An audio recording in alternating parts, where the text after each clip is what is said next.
Hello, welcome to another episode of Intentionality, a podcast where we talk about leading life with purpose and also work.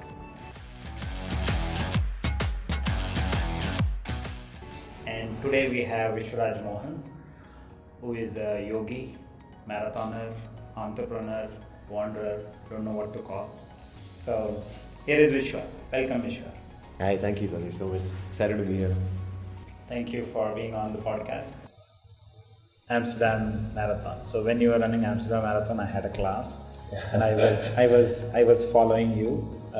Each time I'm done with teaching something, I will just look at the phone and then follow you. You were running like a monk. It really went very well, and of course you are very close to BQ. And I was envious of the negative splits. So pretty much like a monk, right? So I want us to know about how did you prepare for it? Tell us everything about it. This is the most exciting part I want to know about. How did you prepare? And of course, training, as well as how did you prepare before the race? How did the race go? How did you recover post-race? But before I start, I must tell you that your 311 in Australia was another kick. I saw that, I called coach, I'm like, dude. By the way, so you're an inspiration too, so don't take that out. I took time to do my first full. I think that's one learning I must. First, I'll corroborate it to my yoga itself, right? Because I self-learned it for almost 7-8 years, and I realized that a lot of things I'm not doing right. Something about, if I used to put a camera, take a picture of me doing Adho Mukha Svanasana, then I will see it on the internet, and like something is not right, right? So I realized that I've not been taught correctly. You can't wing everything. After a while, you got to be a subject matter expert, right? You can only jugad like how Indians do it, right? You can only do it to a level. Right. Beyond that, you can't be an expert. So I realized that that's why yoga, then I joined Iyengar and I corrected myself. So when I got into running and the minute I started enjoying it, I knew this is a thing to do now. Like this is my thing now. So, and I realized that I have to do it correctly. So that's why I got so after I did my half at 1:45, I'm like, let me get a coach. So was that in Bangalore? Bangalore. So I was like, let me get a coach. Then for some time I was looking, and I'm not such a fan of these group things because it's too much of group activity that, dosa after, selfie later, I can't, it's not, I'm not that guy. So I found Dilip, and it was fun to chat with him. And of course, Dilip's an entrepreneur, he's an interesting thing. In fact, my co-founder of 3D Breaths had worked with Dilip in I Am Strong, so I had known of him. So, it was a too small a connection. And in fact, I had spoken to Nitin for 3D Breaths, and Nitin was mentioning, hey, I should talk to, so it was all like it's an interesting thing. And I reached out, small world, and I reached out to Dilip, and instantly we sort of hit it off. And we realized that both agreed that let's debut well, right? Because muscle memory is a bitch. Sorry to say that. Because the mind is all about efficiency, Right. So the minute the mind, it's efficient for it, not for you. Meaning that if it is fine by you waking up and sleeping at a certain bad time, it is okay about it because it doesn't want to change it. It's efficient for it to be in that same way, right? So hence muscle memory is a problem. So the minute it becomes that, it's difficult to change it. Like anything, like people have bad walking habits or sitting habit, try making them change it, it's very difficult. But the brain wants to go back to its comfort zone. Absolutely. So I realized, okay, so before I jump into it, let me take a while to train myself and really do it properly. Coach straight told me that, hey, if you want to just come and do a 4-hour marathon, then forget it. So of course not. I'd like to train well and do it properly. So that was one good thing. So I took 1 year to run my first marathon. Meaning from the time Dilip got in, we both agreed that, hey, we will do. I was hoping I will do the Delhi this year, but then November some slight injury happened, then I've pulled back and I decided not to do Delhi also.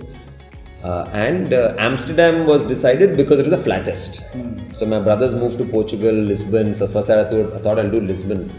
Then I saw the Lisbon's elevation. I'm like, Badappa. Yeah. It starts uphill.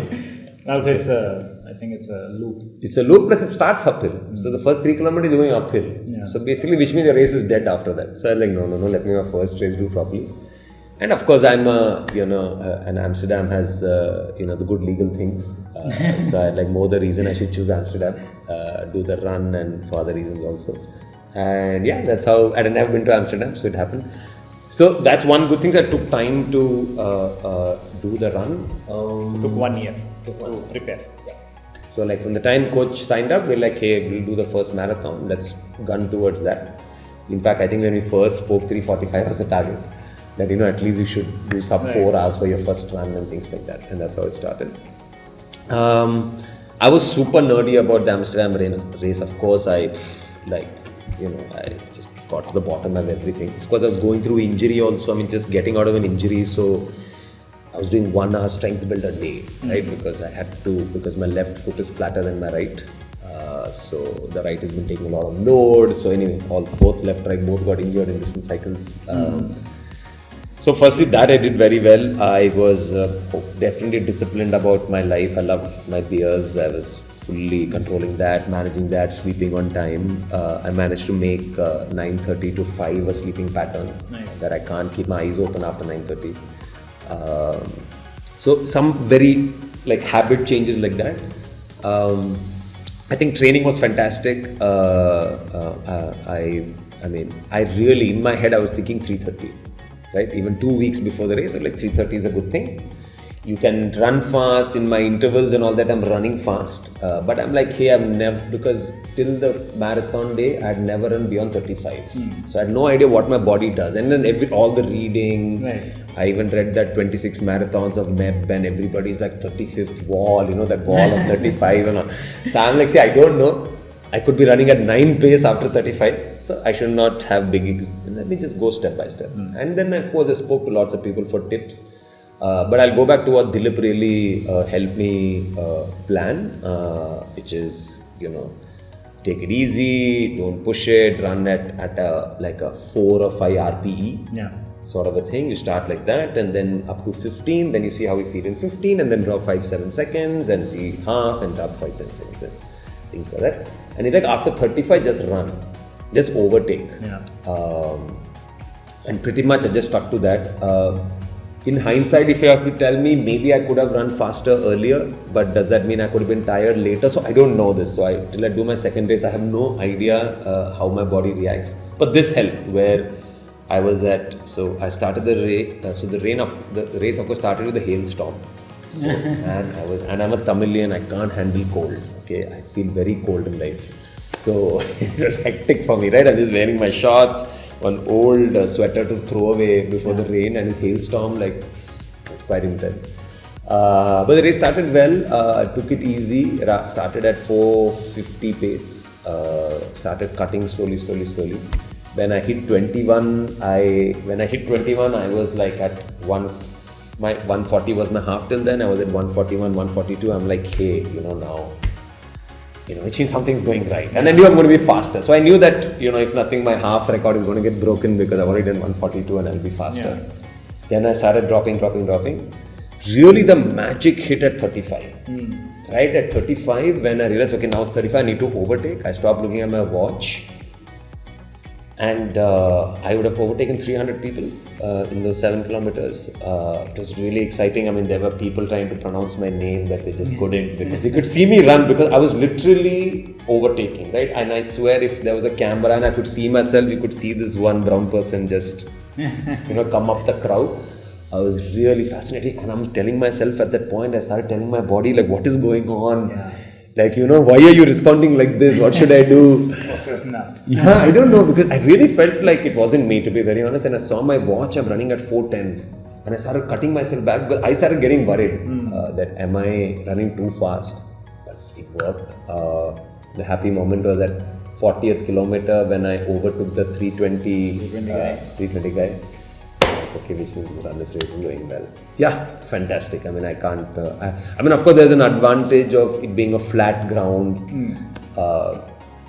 Far more fitter people. Like running in India is different, right? Because sometimes when you are in that, in India, like early, there's not many people only who are motivating you, or you are getting motivated or inspired by. Here, of course, Europe is ahead of the curve in that sense, and a lot more fit people. So looking at people made a huge difference. If I'm not wrong, there was a lady, surely she's older than me, who was ahead of me pretty much most of the race, and it's quite inspiring, right? In the head to just be inspired by people like that. So that way it was great, right? The environment was amazing. There's no shouting, screaming, all that Indian problems are not there. And the weather was nice. That was nice. Yeah, It was nice. It did rain a little bit, but it helps in the heart rate. It's like so, like people who run TMM tell me that the heart rate can't be controlled only after a while, right? It's just so hot, and so it was lucky also, to be very honest, that I chose the right race. Fantastic. So 317 is what you hit. Of course, we are running Chicago together. Yeah. 317 at least. If not BQ, you are qualified for Chicago. So, did you do any carb loading before the race? So I was staying at a friend's house because I like cooking also. So I carried my ogarne, my haldi, my masala, everything I carried, okay, and I cooked. So the day before I made lots of white rice, lots of palak dal, and that's all I ate 3 times the day before. I really properly loaded myself. So that's the lesson. So whenever you're traveling to an unknown place, carry your own stuff. Dude, I carried my bread also. So there's a company called Loafers & Co. If you don't know, please look it up. They're a nice, sourdough based bakery. Only on orders and all that. You have to order a few days in advance. So I took my bread with me. I took my bread, my peanut butter, my jam, because I didn't want anything new for my body. I didn't want it to react and all that. So I took everything myself.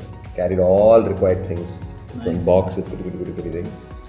So that's the discipline. It helped. Yeah, for sure it helped. 100%.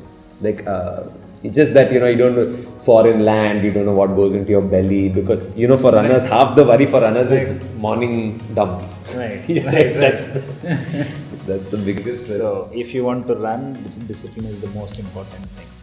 So it's not I thought that's obvious, isn't it? Someone who does not know what running is. Lastly, what are your goals as a runner? Right now I'm thinking, let me do the 6 majors. I believe there's 7 now. 7th one is coming. It's coming, not yet there. So right now do the majors. That's what's. Anyway, 2 is happening next year. Tokyo in March, and we are doing October, Chicago. We'll see. Then depends on what Tokyo happens. Then I'll next April I would know which one I'll be able to run. Depends on Tokyo. Right. Yeah. Right now that's the goal. Do these 6. I just want to do 2 a year.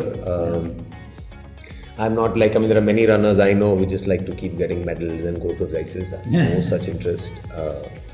In fact, I just recently bought some medal hanging thing. I have only 6 medals, in which 2 of them are quite some. That's a good goal. There are only 4. Yeah, I don't want to overrun. I want to do 2 big marathons a year, at least for next 3 years, and then we'll see. There are only 435 people in Asia who have completed 6 majors. Oh, is it? Yeah, so that's a good goal. But it's also about, I'm sure you'll agree that it's all about money also. It's not so much about just talent. There are a lot more talented runners out in Bangalore. Who may not want to do it. Yeah. It's also, it's $250. I paid 24,000 rupees for one run. It's too much money. So it's become an industrial complex. Yeah, it's like climbing the Everest. It's got nothing to do with your fitness. Right. Or the money you can climb the Everest to get. But running is not that. But you know what I mean. Yeah, of course. So exercise is the fountain of youth. That's what people say. And you also, I've read somewhere you writing about.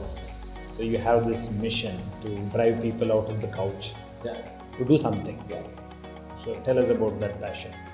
Yeah, I think I'm so lucky. That's why I work with Decathlon now. And the project I lead for Decathlon is called Decathlon Play, where our intention is to get Indians to practice more sport. I think we'll be a better planet if everybody practiced. Because I think you get, the practice and sport brings a sense of brotherhood, sense of respect. We look at each other's runners not in envy but in inspiration, right? Never envy. Be very honest, it's like as an entrepreneur sometime, or as anybody, right? You would see somebody and you would be envious, or there's a sense of, but the love we have for each other as runners is, I can't explain it now. So I just think the planet will be better. Right. I think if you need a less violent planet, imagine if Putin was a sportsman, maybe he wouldn't have done what he's done. And I feel it's important to Yeah, so that's really the intent. So hence I joined Decathlon. It's like a dream job almost. And the project is also interesting because our intent is to get Indians to practice more sport. Actually, that's my project's intent. Because we, as a developing nation, we are the least active nation. In fact, if you read some statistics around diabetes and health problem and obesity, it's scary what's going to hit our... Because we are heading the American route of overconsumption and fast food. And, and these Swiggies and Zomatos of the world are not really helping also. Yeah. I mean, look at the ads, you're watching cricket, it'll show a 60-year-old uncle who looks not fit, but make him order samosa. Like... Gulab jamuns, like they show it in the ad only. Yeah, So it's it's going to be difficult times, but I like I said, moving helps you, and I think that helps society. Right. You also said somewhere that sports helps people uncover their personal mission. So intentionality is all about living life with a purpose. So if you were to advise someone to get started with sports, someone who was not moved in their life, so if they were to get started with sports, some sports, what would be your advice? I don't think there is one brush that helps everyone. So this is something that I've been doing with, when we are in our 40s. I'm sure we have friends around us who are starting to panic, right? Some doctor report, something will come, right? Or I'm sure we've lost some friend young to heart attacks.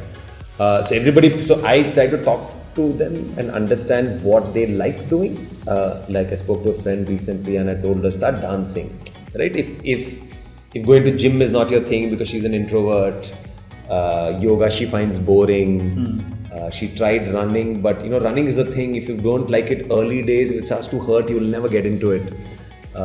She likes cycling, but she's scared of getting knocked off by BMTC bus. So I said dance. So I think it's important that you understand what suits you and you figure your movement, and then life happens. Like some people are just better with water. Like some people just around water become somebody else. Like I don't know swimming, so I'm not that person. But I know friends who have tried different sport, but they just now hooked to surfing and kite surfing, and in fact moving to Tamil Nadu so that they can be close to it. And Right. To wrap it up, what are your life goals? Are we going to see Entrepreneur in you coming out again? I'm not sure actually. So if I have to honestly tell you where my end goal is politics. Politics? Yeah. I worked many elections. In fact, I could have worked this year also, but job just landed, so I didn't do it. That's eventuality. So I think I want to contribute to society, to make a better society, brighter, less violent, more, brotherly in that sense. Tried a little bit of my hands on culture business. Now I want to try my hands a little bit on sports. And then when I turn 50, I want to get to politics. You're an epitome of intentionality. so there is a purpose. You're chasing the purpose all the time. So no, I don't know entrepreneurship is going to come back at all. I think not because I don't enjoy it. I think I've taken a call to do entrepreneurship rather within companies because I think I bring a certain skill to the table for large organizations. Because it's not easy to start a new project within a large company. And I think as an entrepreneur, we know how to do it. So I want to stick to that for a bit. Stay in large companies, build new projects, take it to scale, get corporate salary, going through the struggling times. So I don't know if entrepreneurship will happen. Okay. So if you were to give an advice to someone who is starting their journey as an entrepreneur, what would be your advice? One advice. Think of valuation in the end. Valuation is not the reason we are in business. Think of it in the end. I mean, of course, there are some methodologies that you can find on stages of entrepreneurship and how one defines it. It's a good reference point. I'm just saying all of it is a good reference point. Successful entrepreneurs actually didn't conform to any of these theories, if you think about it. If you just look at all the successful ones, none of them followed any of these rules and thumb rules and evaluation techniques or product market fit and what does it even mean. And so, be focused, get your sort of scenes around the money right. It's very important. I know it's difficult if you're very passionate. You think, hey, I'm not doing it for money, so you don't think about money, and it's a really bad loop. It doesn't help at all. It's smart to segregate the need of cash and the need of passion. Yeah, I have to say something like that. Thank you. So last one to close it. If somebody is starting as a runner, what would be your advice for them based on your learning? Yeah, I mean, I think joining a group is not a bad idea. Kipchoge said a very interesting thing about how running is supposed to be a group activity, team sport. It gets you. It's very interesting. I mean, you should watch that interview. It's a very nice theory he gives as to why it's a team thing. So maybe join a group that really helps because it motivates you. It depends on what kind of a personality you are. I think Satish and I are self-motivated, so we'll just do it because once we put our head into it, we will get into it. Some people need external push, so joining a club really helps because you're in a group. You can. There's another person also who's sleepy with you in the morning, so you feel a little bit more understood. Yeah. I would definitely think group is a good idea. Thank you for being on the show. Thank you, and Satish. if somebody wants to reach out to you, learn about you, learn from you, They can find me on LinkedIn. So we'll leave all the notes, links in the show notes. Thank you very much. Thank you, Satish.